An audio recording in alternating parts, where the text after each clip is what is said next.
آپ کے عمل کو تولا جائے گا، آپ کے کردار کو تولا جائے گا، آپ کی زندگی کے ایک ایک لمحے کو اللہ کی بارگاہ میں ترازو لگے ہوں گے، ان ترازوؤں کے اندر ویلیو توحید کی ہوگی، اس ترازو کے اندر ویلیو سنت کی ہوگی، اس ترازو کے اندر ویلیو متبع کتاب و سنت ہونے کی ہوگی۔ اگر میں اپنے آپ کو اس قابل سمجھتا ہوں مجھے آج صبح ابھی موت آ جائے اور میرے نامہ اعمال کے اندر سنت کا وزن ہے، میرے نامہ اعمال کے اندر قرآن کا وزن ہے، میں متبع کتاب و سنت ہوں، میرے اللہ کے بارگاہ میں پہنچنے کے بعد ترازو کے اندر میرا ترازو جھک جائے گا سنت کے بوجھ سے، میرا ترازو جھک جائے گا قرآن کے بوجھ سے، تو سمجھ لینا پھر وہ جماعت میں سے اللہ نے مجھے شامل کر لیا ہے جس جماعت نے جنت میں جانا ہے۔ اگر میرا اس ترازو میں وہ وزن نہ ہوا، میں خوش فہمیوں میں مبتلا نہ ہوں، میرا ٹھکانہ 72 والوں میں بھی ہو سکتا ہے۔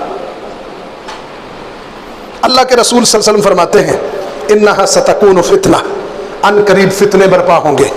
صحابہ نے پوچھا وکیف نصنع، ہمارے کرنے کے کام کیا ہیں؟ فرمایا ترجعون الی امرکم الاول، تم اپنے پہلے معاملے یعنی قرآن و سنت کی طرف لوٹ جانا، فتنوں سے اللہ تمہیں بچا کے رکھے گا۔ بھائی قرآن سامنے پڑھا ہو، حدیث کی کتاب سامنے پڑھی ہو تو اس کا مطلب یہ نہیں ہے کہ میں فتنوں سے بچنے والا ہوں۔ این ممکن ہے کہ سامنے کیمرہ لگا ہو، قرآن حدیث پڑھا ہو، حدیث کی کتابیں ہو، قرآن کی تفاسیر پڑھی ہو اور میری دعوت جو ہے غیر اللہ کی ہو، میری زبان سے فتنے خود نکلے ہوں، میں دنیا کے اندر لوگوں کے لیے خود آزمائش بن جاؤں۔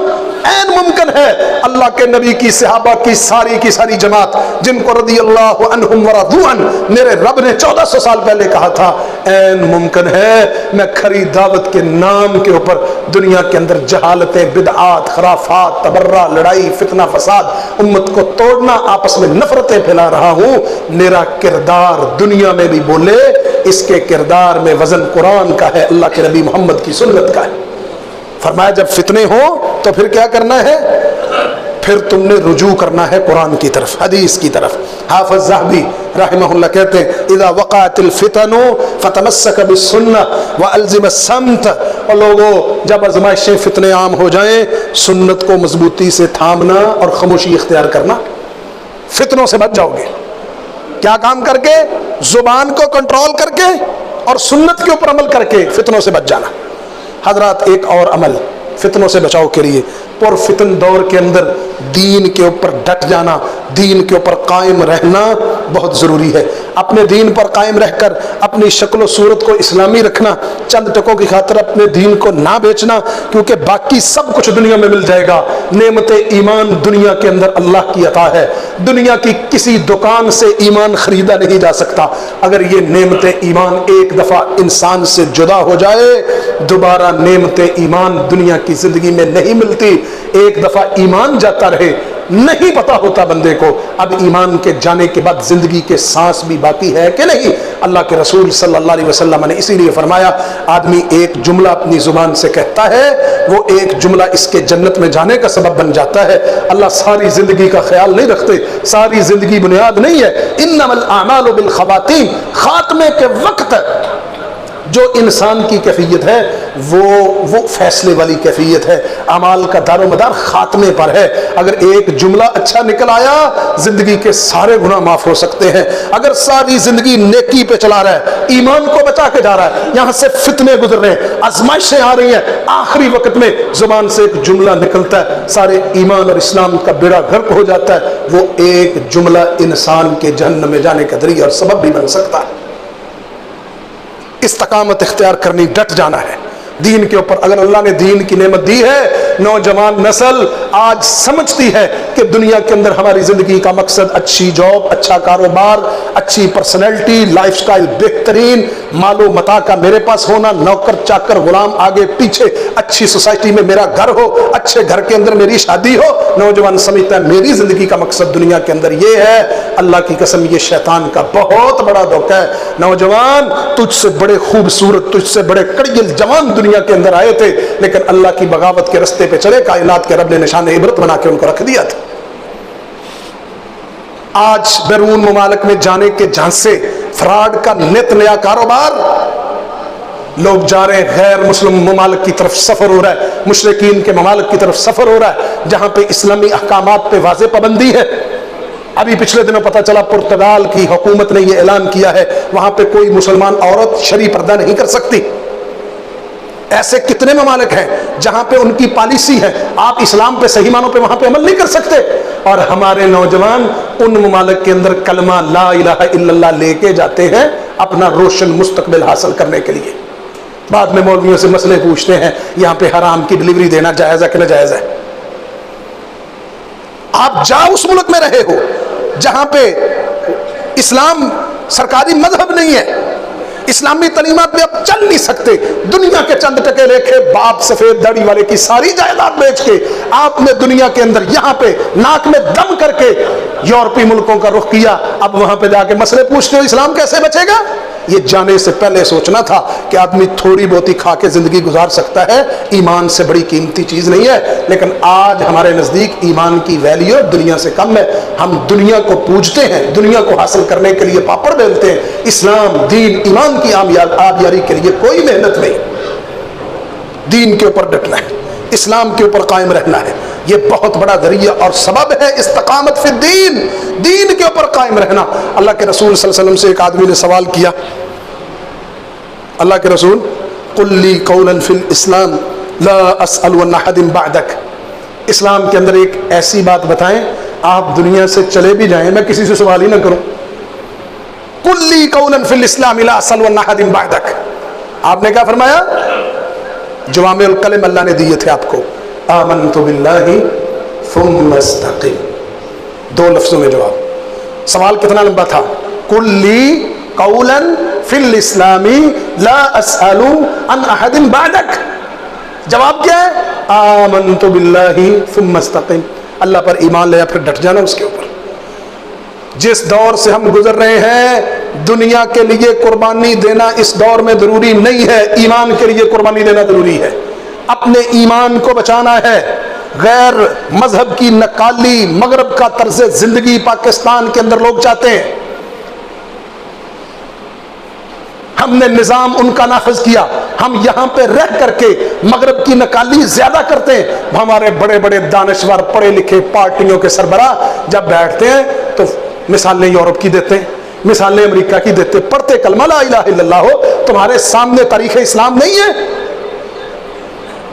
صحابہ کا سنہرا دور نہیں ہے، رسول اللہ صلی اللہ علیہ وسلم کی فتوحات کا سنہرا دور نہیں ہے، میڈیا کے اوپر بیٹھ کر کے مثالیں دے رہے ہو یورپ کی، رہ رہے ہو مسلمانوں کے ملک میں، لوگوں کو اس کی طرف مانوس کر رہے ہو، لوگوں کو بتا رہے ہو کہ ہم کلمہ پڑھ کے ہی نیچے ہیں، ہم کلمہ پڑھ کے نیچے جا رہے ہیں اور وہ غیر مسلم ہو کے ہم سے آگے نکل رہے ہیں۔ کس کی تربیت کس بنیاد پہ کر رہے ہو؟ سوچنے کی باری ہے، سمجھنا چاہیے۔ دنیا کے اندر آزمائشیں آتی ہیں اور آزمائش کا پیمانہ کیا ہے؟ فَيُبْتَلُ الرَّجُلُ عَلَى حَسْبِ دِينِهِ، بندے کے اندر جتنا دین ہوتا ہے اتنی کڑی آزمائش آتی ہے اس پر۔ حضرات تیسرا کام فتنوں کے دور میں خاموشی بہت بڑی نعمت ہے بندے کے پاس، اگر بندہ اس زبان کو خاموش رکھے۔ شیخ صالح لکھتے ہیں اپنے فتویٰ میں، سلف پہلے گزرے ہوئے نیک لوگ فتنوں کے وقت خاموشی کو زیادہ اختیار کرتے تھے، بات کم کرتے تھے، اسی وجہ سے ان کے کلمات محفوظ رہتے تھے اور نقل کیے جاتے تھے۔ اور خلف بعد کے لوگ باتیں بہت زیادہ کرتے ہیں، فتنوں کے اندر ان کی باتیں اور نمایاں ہو جاتی ہیں، ان کی باتیں خود فتنہ پھیلانے میں معاون ثابت ہو جاتی ہیں۔ اور کثرت کلام، زبان کو بہت زیادہ چلانا، یہ بندے کے کم علم ہونے کی علامت ہے۔ زبان کو کم کھولنا یہ عالم ہونے کی نشانی، اور کثرت زبان ہر وقت چلتی رہے یہ بندے کے جاہل ہونے کی نشانی ہے۔ اللہ اکبر۔ اور رسول اللہ صلی اللہ علیہ وسلم نے کیا فرمایا؟ من کان منکم یؤمن باللہ والیوم الآخر فلیقل خیرا او لیصمت، جو اللہ آخرت پر ایمان رکھتا ہے وہ اچھی بات کہے ورنہ خاموشی اختیار کرے۔ ایک سے بڑا ایک فتنہ ہو، آزمائشیں آ رہی ہوں اور ان فتنوں کے دور کے اندر ہماری زبان پہلے سے زیادہ بولے، گویا کہ فتنوں کے دور میں ہماری زبان کا کثرت سے چلنا، خاموشی کا نہ ہونا، زبان کا سکوت سائلنٹ نہ ہونا، یہ فتنوں کو پروان چڑھانے اور فتنوں کی معاونت کرنے کے متبادل اور جو ہے وہ ہو جاتی ہے۔ اہل علم نے لکھا یہ پوائنٹ، خاموشی اختیار کرو، خبریں پھیلانے کا شوق چھوڑ دو، جھوٹی خبریں، فیک نیوز۔ آج کا دور لوگ فیک نیوز کے اوپر اپنی ریٹنگ بڑھا رہے ہیں، فیک نیوز پہ، جھوٹی خبروں پہ۔ تمہارے سامنے فیک نیوز کس طرح عام ہے، جھوٹ کس طرح پروان چڑھایا جا رہا ہے۔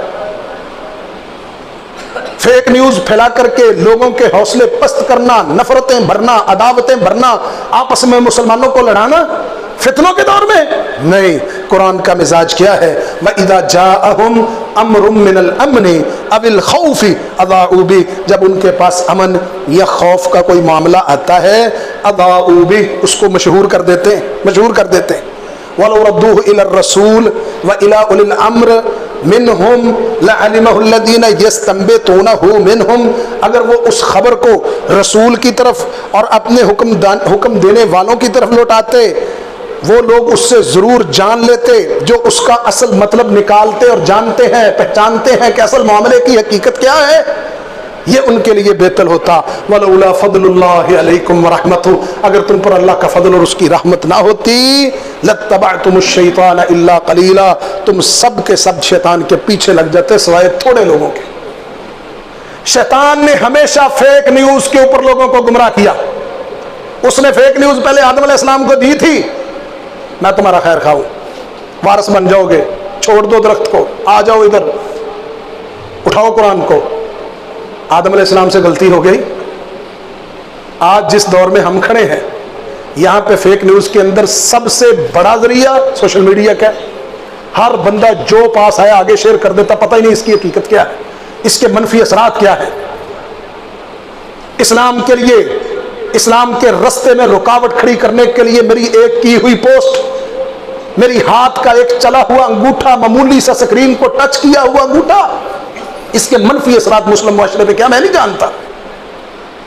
مجھے اپنی نمبرنگ، اپنی ریٹنگ چاہیے، مجھے اپنے ڈالر چاہیے، میں اپنی کمائی کا ذریعہ، جھوٹ کی بنیاد کے اوپر لوگ آج کمائی کا ذریعہ کر رہے ہیں۔ اور ماشاءاللہ کاروبار میں پوچھ لے تو کہتے ہیں اللہ فلاں کبھی ایسی جھوٹ بولے ہی نہیں، جھوٹ بول کے بھی کہتے ہیں الحمدللہ کبھی جھوٹ نہیں بولا ہم نے۔ زبانوں کو روک لو، زبان کا ہر وقت چلنا، ہر جگہ پہ تبصرہ، ہر جگہ پہ تجزیہ، یہ فتنوں کے دور کے اندر مسلمانوں کے حوصلے پست کرتا ہے۔ اور بعض اوقات فتنے کو پھیلانے میں ہم اپنا کردار ادا کر دیتے ہیں، صرف زبان کو کنٹرول نہ کرنے کی وجہ سے۔ طریقہ اسلام نے بیان کیا، تمہارے پاس کوئی خبر آتی ہے، تم کچھ سمجھتے ہو، دیکھتے ہو، تو اس کو آگے بیان کرنے کی بجائے جو ذمہ دار ہیں ان تک پہنچاؤ، ان کی مشہوری جھنڈے لگانے سے پہلے۔ اور سیدہ عائشہ صدیقہ ام المومنین رضی اللہ تعالی عنہ کہتی ہے کفا بالمرء کذبا ان یحدث بکل ما سمع، بندے کے جھوٹا ہونے کے لیے اتنا ہی کافی ہے کوئی خبر آئی بغیر تحقیق کے آگے بیان کر دی۔ کیا اس ہفتے کے اندر آپ کی میڈیا زینت نہیں بنا رہی؟ 2 ہفتوں میں کیا ہو رہا میڈیا پہ؟ پہلی خبر چلتی ہے ایک مولوی صاحب نے 90 سال کی عمر میں شادی کر لی، تو پھر کیا ہوا؟